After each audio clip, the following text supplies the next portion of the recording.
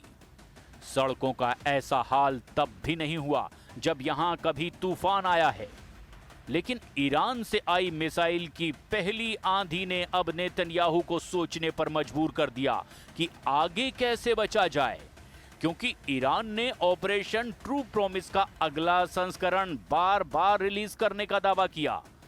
Netanyahu और उनका war cabinet इसी खौफ को लेकर बहुत ज्यादा बेबस नजर आ रहे हैं। इजराइल में रेशॉन ले जियान शहर का हाल देखिए। ईरान की मिसाइल यहां ऐसी गिरी कि तस्वीरों में यह गाजा जैसा नजर आ रहा है। ये जगह तेल अवीव से करीब 19 किलोमीटर दक्षिण में है और यहां हुए हमले ने इजराइल को पूरी तरह से झकझोर कर रख दिया। תושבות תושבים יקרים, זה בוקר קשה מאוד מאוד מאוד. העיר ראשון לציון, כל מבצע צבאי, הכל היא חלק, ראיתי כבר הכל. ईरान की इन मिसाइलों को रोकने की सबसे बड़ी जिम्मेदारी थर्ड सिस्टम की थी, लेकिन इजराइल को सबसे बड़ी मायूसी भी इसी सिस्टम से मिली। अमेरिका ने इजराइल को एक नहीं दो थर्ड सिस्टम तोहफे में दिए थे। पहला सिस्टम अक्टूबर 2024 में डिलीवर किया गया और दूसरा सिस्टम अप्रैल 2025 में इजराइल पहुंचा। अब ईरान का हमला देख कर लगता है कि थर्ड मिसाइल डिफेंस सिस्टम की गारंटी सिर्फ 50-50 वाली ही बची है, जबकि बेंजामिन नेतन्याहू को ईरान के हमले से बचाने के लिए बाइडेन और डोनाल्ड ट्रंप ने अपनी सबसे बड़ी मिसाइल प्रूफ जैकेट इजराइल को पहनाई थी, लेकिन वो तो 13 जून की रात को बुरी तरह से नाकाम साबित हुई। आखिर इस मिसाइल प्रूफ जैकेट में खास क्या था जो पूरी तरह से एक्सपोज हो गया, क्योंकि दुनिया तो सबसे बेहतरीन मिसाइल रक्षा प्रणाली मानी जाती है। दावा है कि थर्ड 200 किलोमीटर की दूरी तक दुश्मन की किसी भी मिसाइल को मार सकता है। ये 150 किलोमीटर की ऊंचाई तक किसी भी मिसाइल को इंटरसेप्ट कर सकता है। अमेरिका के पास थार्ड की 7 बैटरियां हैं। एक बैटरी में 6 ट्रक माउंटेड लॉन्चर होते हैं। दुश्मन की मिसाइल को रोकने के लिए थार्ड सिस्टम के एक लॉन्चर से एक बार में 8 मिसाइल दागी जा सकती हैं। यानी पूरी बैटरी में कुल 48 इंटरसेप्टर मिसाइल होती हैं। इसे ऑपरेट करने के लिए 95 सैनिकों की जरूरत होती है। लेकिन ये काफी साबित नहीं हुए, क्योंकि ईरान तो एक बार में सैकड़ों मिसाइल फायर करके थार्ड और बाकी इजरायली मिसाइल डिफेंस सिस्टम की पूरी तरह से पोल खोलकर रख चुके हैं। मैसेज बिल्कुल साफ है कि ईरान का ऑपरेशन ट्रू प्रॉमिस 3 अब अंजाम तक पहुंचेगा। खामनेई ने बहुत साफ शब्दों में कहा कि अपने कमांडरों और वैज्ञानिकों की हत्या का बदला लगातार लिया जाएगा। खामनेई की लिस्ट में इजराइल के कई टारगेट हैं। पहला टारगेट तेल अवीव यानी इजराइल की राजधानी, जिस पर हमले हो सकते हैं। दूसरा टारगेट इजराइल के परमाणु ठिकाने हैं। नेगेव में डिमोना रिएक्टर पर ईरान की नजर है। तीसरे टारगेट पर इजराइल के सबसे खतरनाक मिलिट्री बेस हैं, जिस पर पहली रात ही कई अटैक हुए हैं। ईरान के टारगेट पर अब भी इजराइल के कम से कम 25 ठिकाने हैं। इनमें परमाणु अड्डे भी हैं, इनमें मिलिट्री बेस भी हैं, और ऐसे टारगेट्स पर ईरान की मिसाइल फिर से लॉन्च होने के लिए तैयार है। अब खामनेई के ऑर्डर पर इजराइल को दहलाने की पूरी तैयारी है। ईरान की हर वो मिसाइल जिसकी रेंज 1500 के आसपास है, वो फिर से इजराइल पर हमले के लिए तैयार कर दी गई है। ईरान की मिसाइल खुर्रम शहर, रेंज 2000 किलोमीटर से ज्यादा। ईरान की फत्ता हाइपरसोनिक मिसाइल, रेंज करीब 1500 किलोमीटर। ईरान की Shahab 3 ballistic missile, range 2000 kilometre. Iran की Sejjil ballistic missile, range 2000 kilometre. ऐसी ही ईरान के पास 8 तरह की मिसाइल हैं जो इजराइल के 1-1 इंच को कवर करती हैं। इससे पहले ईरान अपनी अंडरग्राउंड मिसाइल सिटी दिखा चुका है, जहां 10, 20, 100 नहीं हजारों मिसाइलें हमेशा फायर करने के लिए तैयार रखी गई हैं। इन मिसाइलों में ईरान की इमाद मिसाइल भी है, सेजिल मिसाइल है, खैबर शिकन, हज कासिम जैसी भी बहुत ही खतरनाक मिसाइल शामिल हैं। ऐसी कई मिसाइल हैं जो ईरान इजराइल पर पहले भी फायर कर चुका है। इस बार भी ईरान के ऑपरेशन ट्रू प्रॉमिस में बैलिस्टिक मिसाइलों की बारिश की जा रही है। इजराइल ने अपनी पहली स्ट्राइक में ही ईरान के कई परमाणु अड्डों को टारगेट पर लिया, और दूसरे हमले में भी उसका फोकस ईरान के परमाणु कार्यक्रम को मिट्टी में मिलाना है।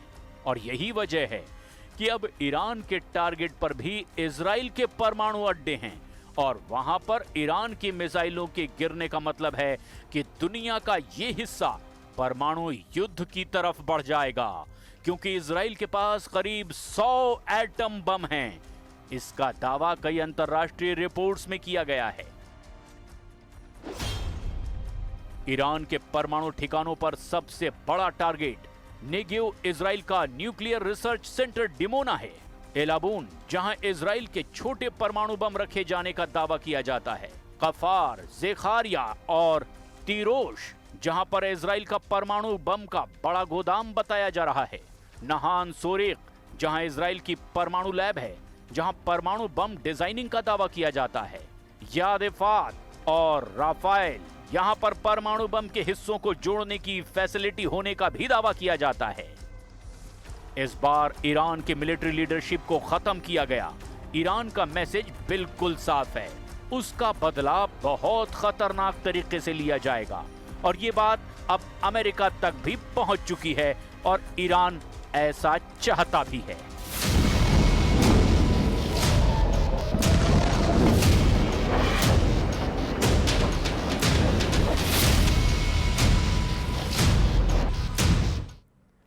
इजराइल के हमले से ईरान और भड़क गया है। इजराइल के ताबड़तोड़ हमले के बीच ईरान ने एक बार फिर इजराइल पर ब्लास्टिक और सुपरसोनिक मिसाइलें दागी है। यह हमला इजराइल के रिहायशी इलाके में किया गया है। जिसमें 14 लोगों की मौत हुई और 200 से ज्यादा लोग इसमें घायल बताए जा रहे हैं।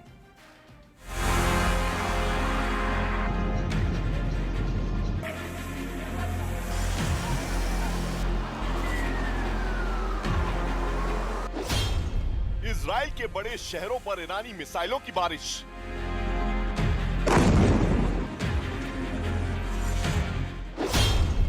ईरान ने इजराइल पर दागी हाइपरसोनिक मिसाइलें।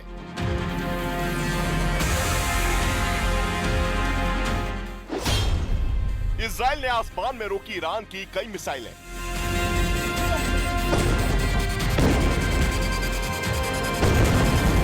मिसाइलों की ये बौछार इजराइल के उन शहरों पर हुई जिन पर नेतन्याहू को नाज था। ईरान की सेना ने ऑपरेशन ट्रू प्रॉमिस 3 के तहत इजराइल के प्रमुख शहरों पर मिसाइलों की बारिश कर दी। इस दौरान इजराइल पर हाइपरसोनिक मिसाइलों से प्रहार किए गए। ईरान ने ये हमला इजराइल के रिहायशी इलाकों में किया, जिनमें आम नागरिकों की मौतें हुई हैं और 200 से ज्यादा लोग घायल हुए हैं।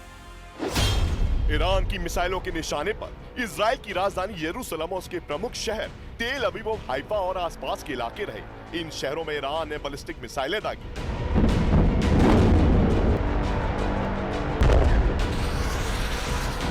इजराइल के हाइफा शहर की तस्वीरें देखिए, ताबड़तोड़ मिसाइलों की बारिश हुई। ईरान ने हाइफा शहर पर अपनी ताकतवर मिसाइल फतह 1 से हमला किया, जो एक हाइपरसोनिक बैलिस्टिक मिसाइल है।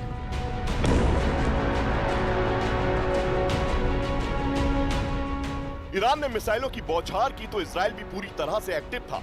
हाइफा के आसमान में कई ईरानी मिसाइलों को इंटरसेप्ट किया गया। सामने आई तस्वीरों में इजराइल के डिफेंस सिस्टम ने ईरान की कई बैलिस्टिक मिसाइलों को हवा में ही नेस्तनाबूद कर दिया। ईरान की मिसाइलें इजराइल के तेल अवीव शहर पर भी गरजी। तेल अवीव के कई इलाकों में धमाकों की गूंज सुनाई दी। रात के अंधेरे में मिसाइल इंटरसेप्शन की तस्वीर के सीन आसमान में साफ दिखे। इजराइल की फायर और रेस्क्यू सर्विस ने इन हमलों की पुष्टि की, बताया कि कई जगहों पर हमले हुए जिससे भारी नुकसान हुआ। इन हमलों की चपेट में तेल अवीव की एक 8 मंजिला इमारत आ गई। मौके पर अफरा तफरी मच गई और रेस्क्यू ऑपरेशन होने लगा। रिहायशी इलाकों में हुए इन हमले में कुछ लोगों की जान भी चली गई। इजराइल और ईरान की इस जंग में जॉर्डन पूरी तरह से इजराइल के साथ है और जॉर्डन के आसमान से होकर गुजरने वाली कई मिसाइलों को हवा में ही मार गिराया गया।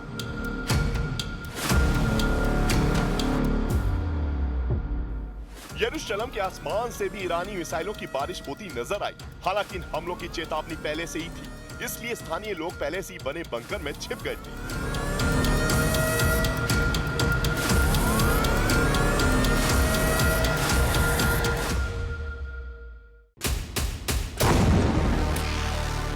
ईरान की तरफ से मिसाइलों की बौछार से इजराइल के अलग अलग हिस्सों में भारी तबाही दिखी।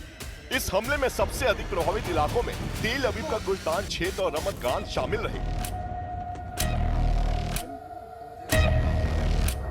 ईरान के मिसाइल हमलों में कितनी तबाही हुई है इन तस्वीरों के जरिए समझिए। इजराइल के बैट याम में हुए सिलसिलेवार धमाकों से कई इमारतें ध्वस्त हुई हैं, तो वहीं कई कारों का कब्रिस्तान बन गया। सड़क पर चारों तरफ मलबा दिखने लगा। इजराइल में ईरान के हमले रिहायशी इलाकों में हुए। उत्तरी इजराइल के तामरा शहर में एक मकान पर मिसाइल गिरने से 3 महिलाओं की मौत हो गई और कई लोग जख्मी हैं। ये हमला ईरान के मिसाइलों और ड्रोन से हुए हैं। ईरान के हमलों के बाद तेल अवीव समेत कुछ शहरों में भारी नुकसान हुआ है। बिल्डिंगें ध्वस्त हुई हैं, लोगों की जानें गई हैं, कई जगहों पर इमारतें जलने लगी और उनमें लोगों के फंसे होने की आशंका बनी रही। यही यरूशलेम और रमत गान में भी कई इमारतें क्षतिग्रस्त हुई हैं और नागरिकों को बचाव अभियान के तहत बाहर निकाला गया। ईरान के हमले के बाद इजराइल ने एक बार फिर जोरदार पलटवार किया है। इजराइल ने एक बार फिर एक के बाद एक मिसाइल और ड्रोन दागी है और इस बार तेहरान के सबसे बड़े तेल डिपो को उड़ा दिया गया, जिसके बाद पूरा तेहरान में कोहराम मचा हुआ है। चारों तरफ सिर्फ और सिर्फ आग का गुब्बार नजर आ रहा है और इस हमले के बाद ईरान ने एक बार फिर से इजराइल पर बड़े हमले की धमकी दे डाली है।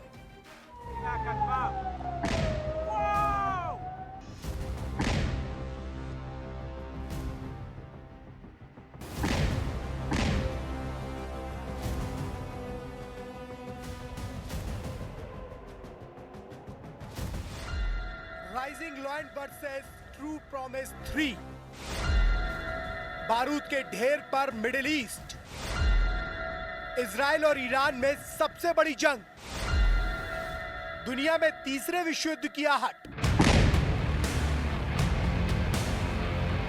इजरायली सेना ने 13 जून की सुबह ईरान पर पहला हमला किया, जिसे ऑपरेशन राइजिंग लॉयन का नाम दिया गया।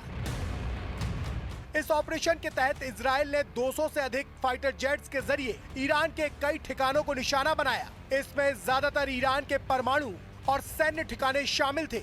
इसके जवाब में ईरान ने ऑपरेशन ट्रू प्रॉमिस 3 लॉन्च किया, जिसके तहत इजराइल के कई प्रमुख शहरों पर ताबड़तोड़ हमले किए गए, सैन्य ठिकानों को निशाना बनाया गया। इतने तेज हमले हुए कि पूरी रात इजराइल में हमले के सायरन सुनाई दिए। ईरान ने अपने ऑपरेशन को ट्रू प्रॉमिस का नाम दिया है। ट्रू प्रॉमिस का मतलब है सच्चा वादा।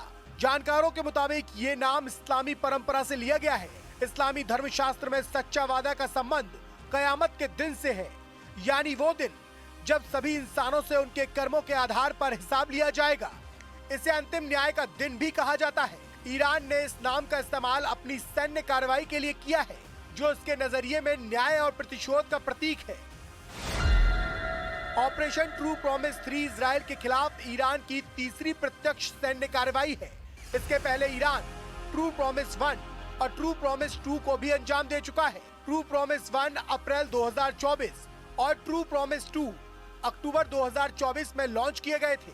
सीरिया में दूतावास पर हमले के बाद ईरान ने ऑपरेशन ट्रू प्रॉमिस 1 लॉन्च किया था और हिजबुल्लाह चीफ हसन नसरल्लाह की मौत के बाद ट्रू प्रॉमिस 2 लॉन्च किया गया था।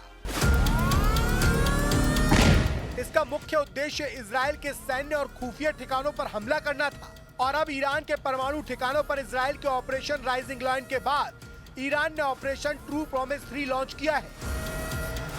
जानकारों के मुताबिक ऑपरेशन राइजिंग लाइन एक भविष्यवाणी से जुड़ा है।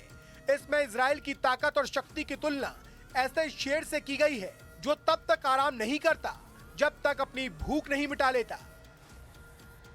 Moments ago, Israel launched Operation Rising Lion, a targeted military operation to roll back the Iranian threat to Israel's very survival. This operation will continue for as many days as it takes to remove. Israel का कहना है कि उसके हमले का मकसद Iran को परमाणु हथियार बनाने से रोकना था, इसलिए ईरान के परमाणु ठिकानों पर हमला किया गया। इजराइल ने ईरान की नतांज न्यूक्लियर साइट पर सीधा और सटीक हमला किया। नतांज न्यूक्लियर साइट ईरान के परमाणु कार्यक्रम का दिल मानी जाती है। नतांज न्यूक्लियर साइट ईरान के इस्फहान में मौजूद है, जो इजराइल के हमले में काफी हद तक तबाह हो चुकी है। बड़ी बात है कि ईरान ने नतांज को भारी सुरक्षा के साथ डिजाइन किया था। यह जमीन के अंदर गहराई में बंकर नुमा संरचनाओं में बना हुआ था, ताकि किसी एयर स्ट्राइक या मिसाइल हमले से इसे बचाया जा सके।